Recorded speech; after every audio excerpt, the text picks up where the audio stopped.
సిద్ధంగా ఉన్నట్టు తెలుస్తూ ఉంది. ఈరోజు సాయంత్రం కానీ రేపు కానీ పేట్ బషీర్బాగ్ పోలీస్ స్టేషన్కి వచ్చి వారి స్టేట్మెంట్ని పూర్తిగా ఆ రోజు ఫామ్ హౌస్కి ఏ సమయానికి వెళ్ళాం, ఎంతమంది ఉన్నాం, అక్కడ అమ్మాయి తానుగా వచ్చిందా లేకపోతే ఇంకెవరైనా వెహికల్లో వచ్చిందా, ఇలా పూర్తి వివరాలు అన్నీ కూడా పోలీసులు వీరి వర్షన్లు స్నేహితుల వర్షన్ నుంచి కూడా తీసుకోబోతా ఉన్నారు. ఇటు స్నేహితుల వర్షన్ తీసుకున్నాక పూర్తిగా రేపు విచారణలో ఎలాంటి అంశాలు బయటకు వస్తాయనే దానిపై అందరూ కూడా కాస్త ఆసక్తిగా ఉంది. ఎందుకంటే ఇటు ఫోన్లో డాటా రికవరీ చేయాలి అండ్ భగీరథకి దగ్గర ఉన్న క్వశ్చన్స్ ఏవైతే ఉన్నాయో 50,000 సంబంధించి నేను పే చేశానంటాను, దానికి సంబంధించిన ఆధారాలు కావాలి.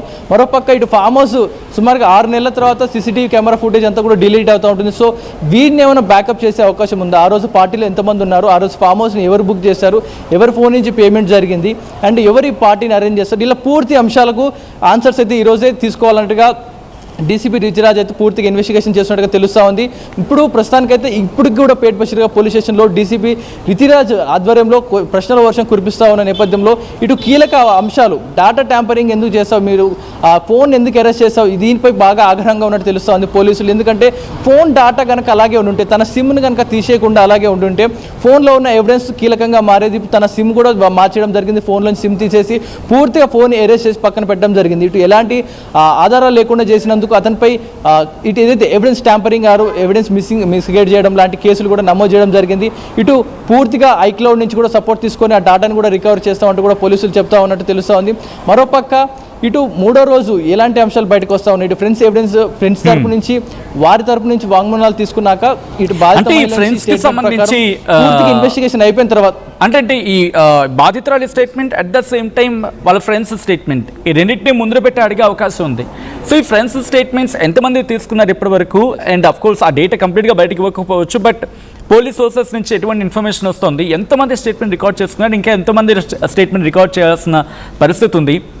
బాధితురాలికి సంబంధించి ఇంకొకసారి మళ్ళీ ఈ విచారణ సందర్భంలో ఇంకోసారి పిలిచే అవకాశం ఉందనుకోవచ్చా? ఎస్ సచిన్, ఆల్రెడీ బాధితురాలిని 2 సార్లు పిలిపించి స్టేట్మెంట్ రికార్డ్ చేసుకోవడం జరిగింది. 2 సార్లు స్టేట్మెంట్ ప్రకారం దాని ప్రకారం విచారణ అయితే కొనసాగిస్తూ ఉన్నారు. మరోపక్క ఆ రోజు ఫామ్ హౌస్లో 7 మంది ఉండడంలో వారిలో 7 మందిలో ఇద్దరు ముందుకు రావడం జరిగింది తమ స్టేట్మెంట్ రికార్డ్ చేయడానికి. మిగతా వారిని కాంటాక్ట్ అయ్యి వారిని స్టేట్మెంట్ రికార్డ్ చేయడానికి పోలీసులు ప్రయత్నిస్తున్నట్టుగా తెలుస్తోంది.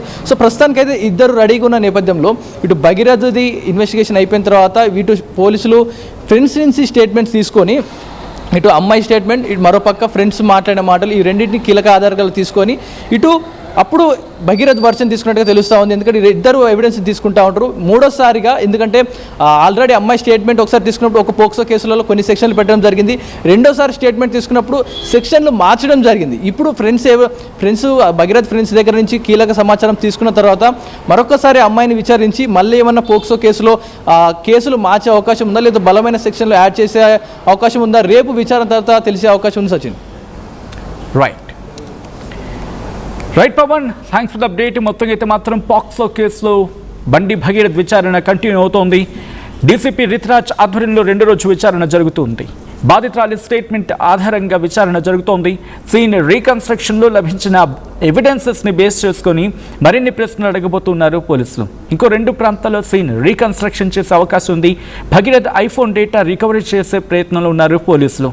మొయినాబాద్ ఫామ్ హౌస్లో ఆ ఘటన జరిగిన రోజు ఏం జరిగింది డీటెయిల్గా అక్కడికి తీసుకెళ్లి సీన్ రీకన్స్ట్రక్షన్లో భాగంగా గుర్తించిన సందర్భం, అంటే దాదాపుగా ఆ రోజు 7 ఉన్నారు అని చెప్పి గుర్తించిన సందర్భం కాబట్టి ఇప్పుడు దాన్ని బేస్ చేసుకొని ఇంకా ఇన్వెస్టిగేషన్ ఇండెప్త్గా జరిగే అవకాశం ఉంది. విజువల్స్ మీరు చూస్తూ ఉన్నారు.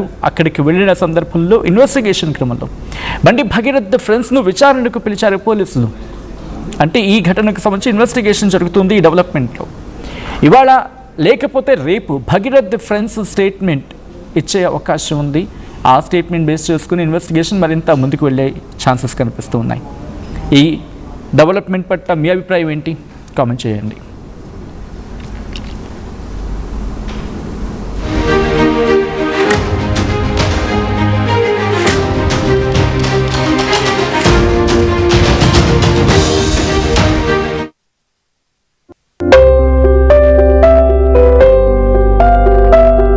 చిన్న చిన్న ఆనందాలు 35 ఏళ్లుగా నా జీవితంలో లేవు. 35 ఏళ్లుగా నేను డైపర్లలో బ్రతికాను. 6 సెంటీమీటర్ల ఫిస్టులా నా మూత్రాశయంలో లీకు కారణమైంది. ఎవరూ నాకు సహాయం చేయలేకపోయారు. ఏఐఎన్యూలో వైద్యులను కలిసే వరకు. అక్కడ వారు రోబోటిక్ శస్త్రచికిత్సతో నాకు పరిష్కారం ఇచ్చారు. వారు నా ఆత్మవిశ్వాసాన్ని కూడా తిరిగిచ్చారు. Precision care makes it possible. The Center for Robotic Surgery at AINU